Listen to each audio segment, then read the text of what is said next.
The Gerontological Society of America, Meaningful Lives as We Age. Welcome to this GSA Momentum Discussion podcast episode titled Addressing Brain Health in the American Indian and Alaska Native Communities.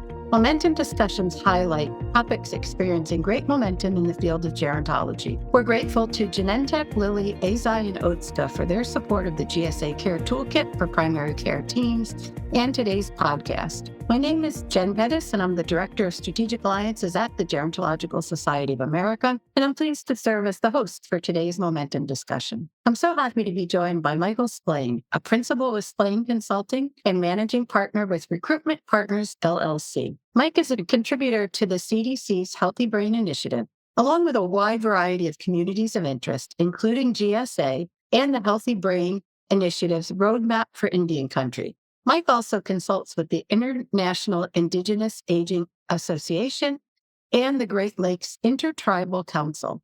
Mike is not a tribal citizen, but is a leader in addressing brain health and dementia in the American Indian and Alaska Native communities, as well as a great friend to GSA. Mike, I'm so glad you could join me. And a lifelong member of GSA, or as somebody said, so far. Well, it's great to have you here, Mike. Thanks so much. Great to be here. Thank you. Mike, the American Indian and Alaska Native people have long experienced lower health status when compared with other Americans. How about brain health in this population? What disparities exist, and what challenges do we need to overcome to promote brain health in this population? You know, even with the questions in advance, this is a tough one because the diversity between and among tribes and about how our American Indian citizens live and where they live feel like they're infinite permutations. What do I mean by that? 60% of people who identify as American Indian live in urban areas.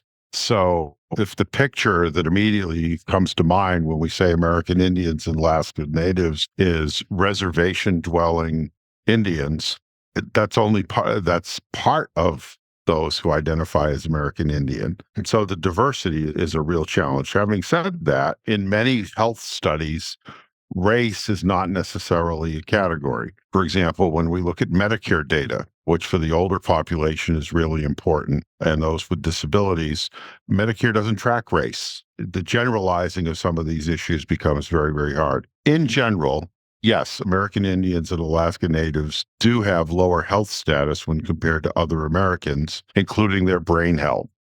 3 perspectives on that. First, we are now beginning to understand and really deploy resources toward risk reduction of dementia in late life.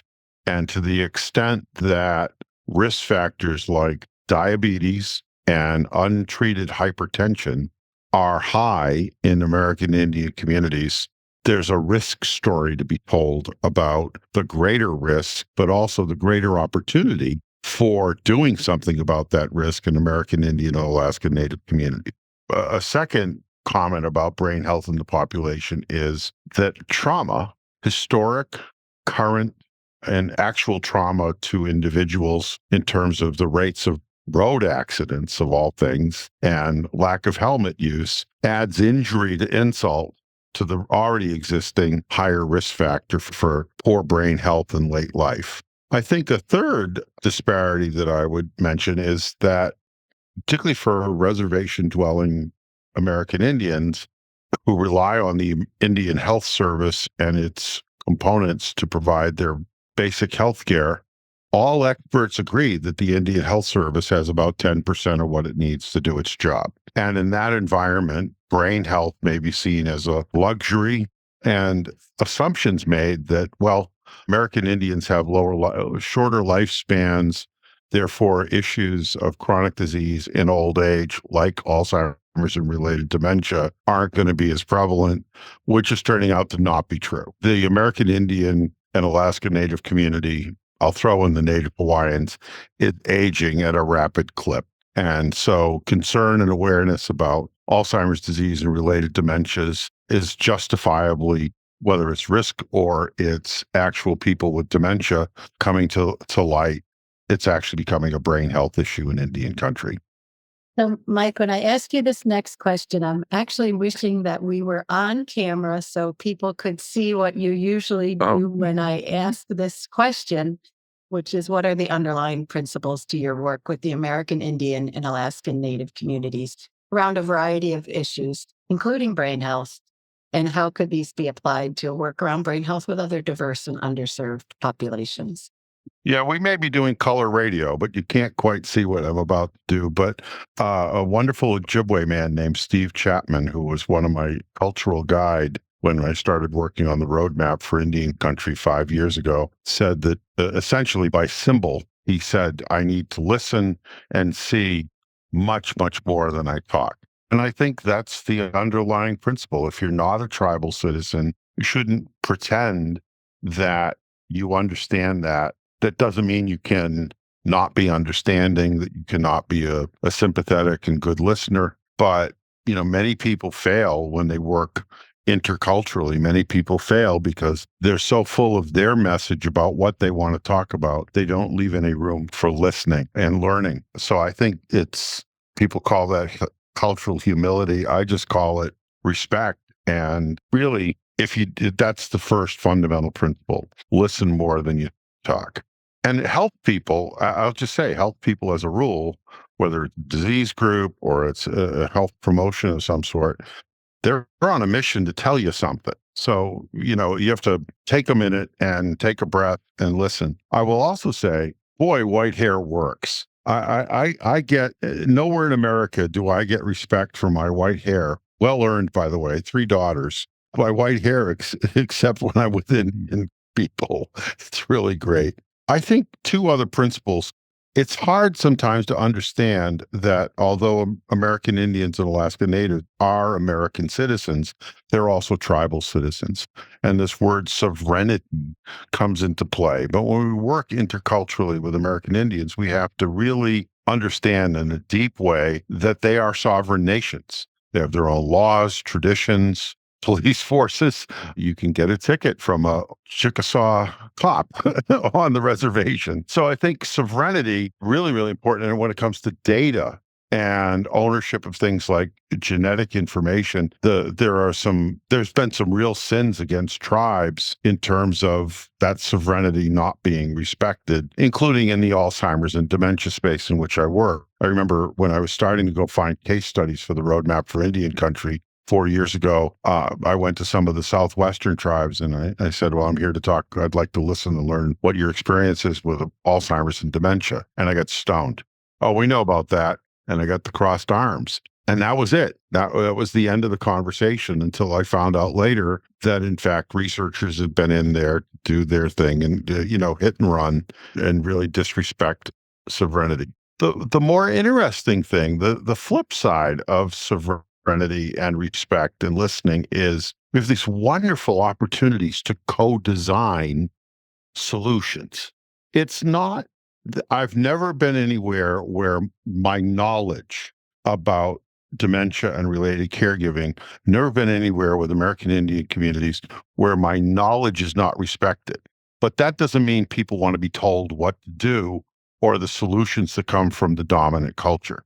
They want to discover their own cultures. So you have these wonderful opportunities, whether it's basic research, it's understanding and supporting caregivers, promoting brain health, with these wonderful opportunities to bring what we know as gerontologists or as aging specialists to the community, but work with it in such a way that there's respectful opportunity for co-design. I think that's been of all the things, all the adventures in the last 3 or 4 years with Indian country, for me, it's these opportunities to build together, to collaborate, in the literal words of the Latin, to work together.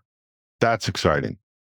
That's terrific, Mike. I love how you looked at, you mentioned opportunity when you mentioned the great risk that folks face, that creates opportunity. And then I heard you just now how you can use the sovereignty as another opportunity to allow folks to drive their own solution. It's really so rich to hear you in this discussion. Well, and I've got a silly project right now. I'll just take one second here. We have a silly project right now about culturally appropriate dementia food plating. we know that people with dementia have trouble with white on white. There's a whole body of knowledge about how to present food to people with moderate to severe dementia. Now, how do we do that? How do we do that in keeping with a culture? And it's just been really fun to go out with open hands and say, teach me, what can we do together? Who's really smart about this? It's just a different way of doing the work that's just so much more rich than coming in like the smart guy that knows everything. Wonderful. Must be so rewarding. I'd like to switch gears now and talk a bit about the Healthy Brain Initiative's roadmap for Indian country. Mike, can you share a bit about an overview of the roadmap, really the broad approach and its intended audience? So, in the words of my great friends from Virginia, public health is the health of all y'all. And so, with that as stated, the roadmap for Indian country is a document to provide guidance and action step suggestions to Indian, tribal, and urban Indian health center leaders and tribal leaders more generally about public health approaches to approach dementia and related caregiving. So it's not everything. It's not social service approaches. It's public health approaches. Having said that, our experience with implementing the roadmap in the last 4 years is that public health actions are, because the structures are different, because the resources are different, public health actions are just as likely to be taken by somebody who is technically not a public health actor as somebody that, for example, runs aging direct services. So it's just important to realize that although the emphasis is activities that can lift up the health of everyone, a lot of the actors, a lot of the folks that have picked up the roadmap and run with it are folks that are not technically public health folks. Having said that, public health is everywhere. It often operates in the background. If you like clean water and clean air, you like public health, you just didn't know it. So I think there's that to think about. So the Healthy Brain Initiative roadmap. Why did we write a roadmap for Indian country? The Healthy Brain Initiative is a project that has been funded by Congress for almost 20 years now, and it's a collaborative agreement between the Alzheimer's Association and the CDC. It has produced roadmaps giving direction to the public health field for state and local public health officials. And we went out to Indian country with that roadmap for state and local public health. I went out, and it just bounced off. It just didn't connect.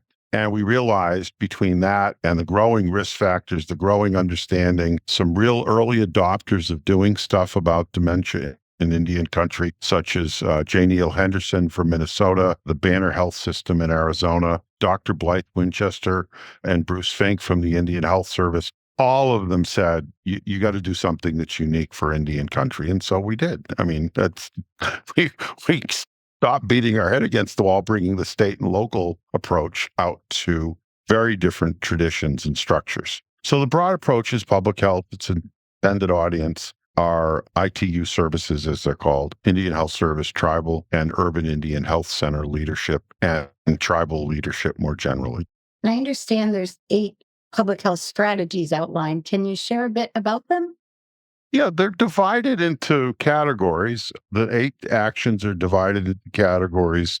I'll just take one of the categories is strengthening the workforce. And one action item that will sound very noble and doable, educate healthcare and aging service professionals in Indian country about the signs and symptoms of dementia and about caregiving for persons with dementia. That would lift up the health. That public health approach to education and educating that workforce about the signs and symptoms of dementia seems very doable, very practical. And as the prevalence is on the rise and as awareness that dementia is not normal aging, it's almost as if every community has to go through this phase of thinking about dementia and related caregiving, that they get to understand it in a felt way and act on the fact that dementia is not normal aging, that it is not necessary that all of us will lose our faculties before we pass on or walk on. And this community is learning that lesson too. So I think that's an example of a public health action, because it affects all of us, that can be taken, that comes from the roadmap. And it can be done at many levels. That's the other thing I love about a public health approach. It can be done locally, could be done on or off a reservation. It could be done nationally. We work with the International Indigenous Aging Association. They too have funding from the Centers for Disease Control, and they have created a whole body of culturally appropriate dementia tools that are now available to the whole community. Didn't exist 4 years ago. You mentioned a few organizations and people that have really made some great work happen. Can you share a couple of success stories with indigenous communities looking at dementia issues?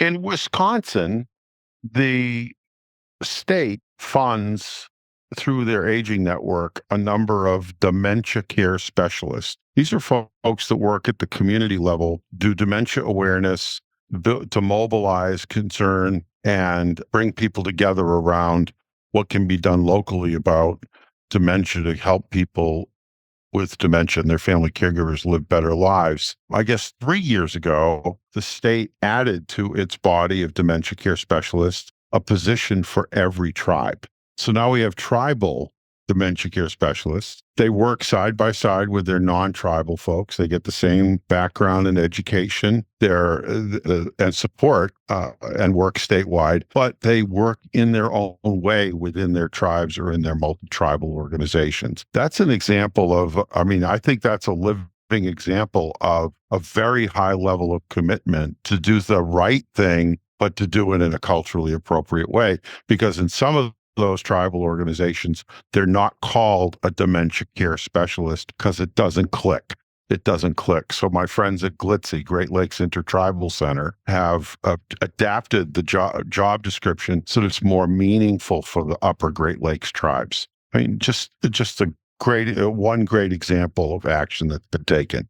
Another one is our friends in Nevada, the Pyramid Lake Paiute. Go to Reno and go 80 miles inland to the Great Basin. The Pyramid Lake Paiute 5 years ago found out about dementia-friendly communities, how they can get trained in using those awareness tools on their reservation. And they're wonderful implementers of all the principles, but also all the activities in dementia-friendly communities. And they're, by the way, and the fishing in Pyramid Lake is outstanding. Oh, I shouldn't tell anybody because then you're going to want to go there. Sorry about that, Pyramid Lake. So those are a couple of examples. Seriously, though, using the tools of dementia-friendly America as a way to raise awareness.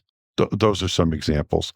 I'd be a fool if I didn't also mention that because of its leadership role in the Healthy Brain Initiative and its leadership role in trying to bring diversity, equity, and inclusion to the world of dementia and related caregiving. I'd be a fool if I didn't mention the Alzheimer's Association and through its chapter network, developing partnerships, another big public health word, developing partnerships to work with at the tribal level or work within the urban Indian health centers to provide information, referral, first level support for people dealing with Alzheimer's or thinking they're dealing with Alzheimer's disease.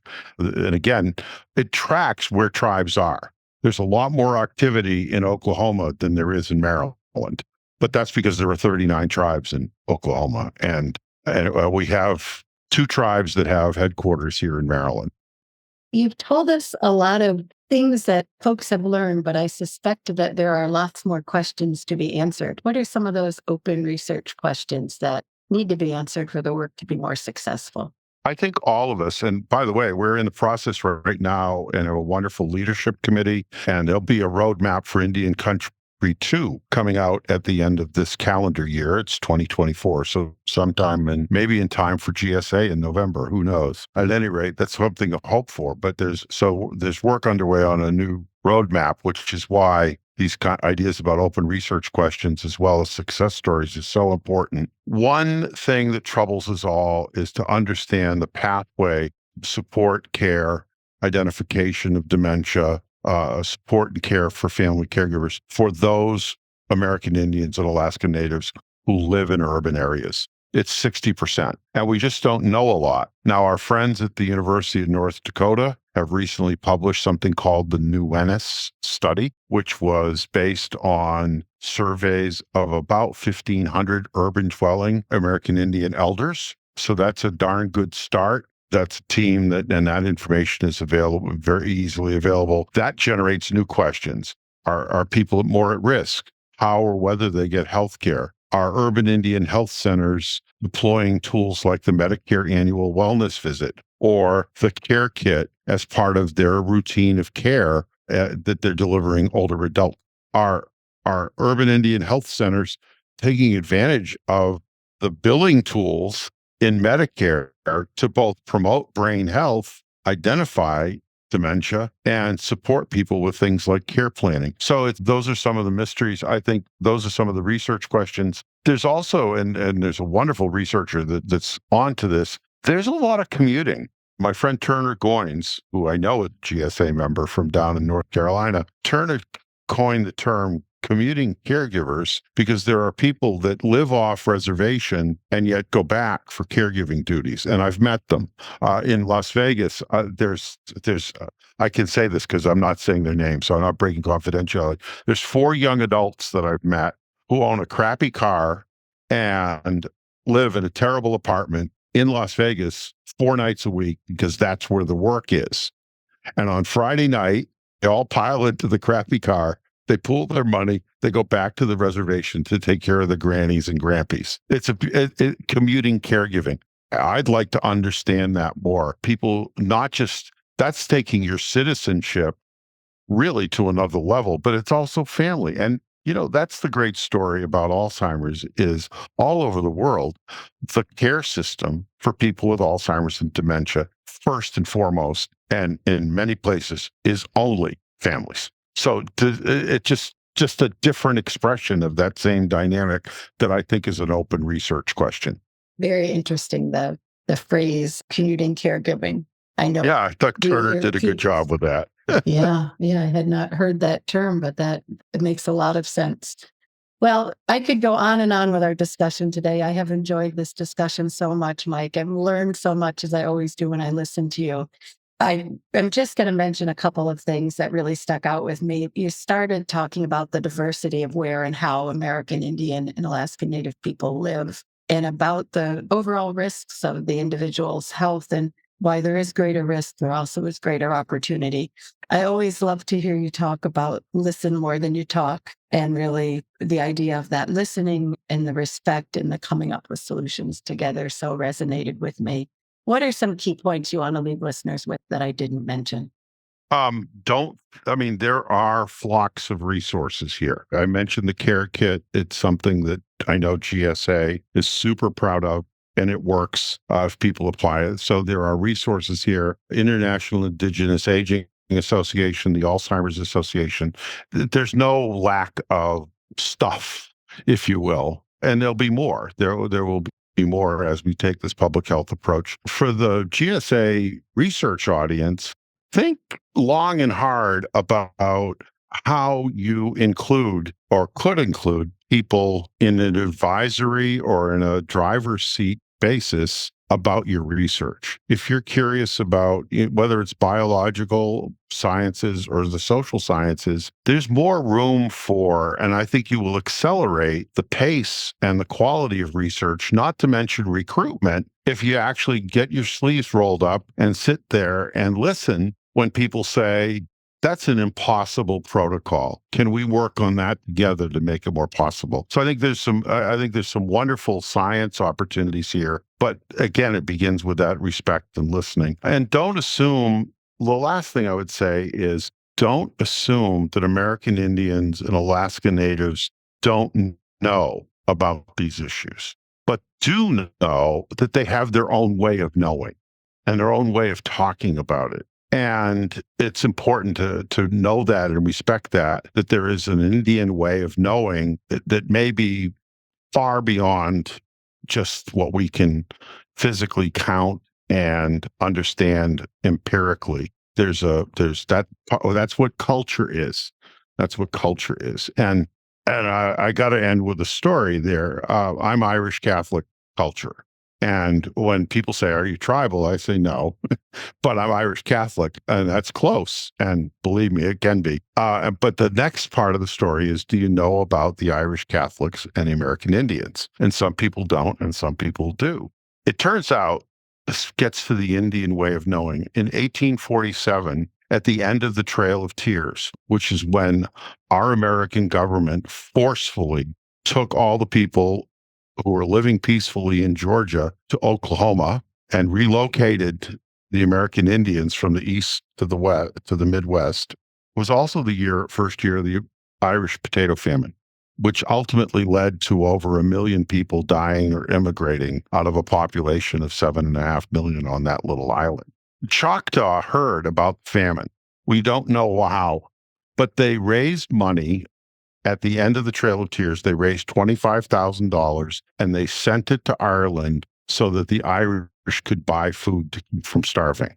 That money went to a village on the Skibbereen Peninsula, which is one peninsula away from where my people, the Spillans, are from, in County Cork, Ireland. And there is a magnificent monument in Middleton, County Cork, Ireland, to the Choctaw, knowing and somehow responding compassionately, even though they were flat on their backs themselves, responding compassionately to the people who were so troubled and starving in Ireland. It's just part of the interconnectedness of mind, body, and spirit and solidarity that we all ought to treasure and appreciate. But you could look it up.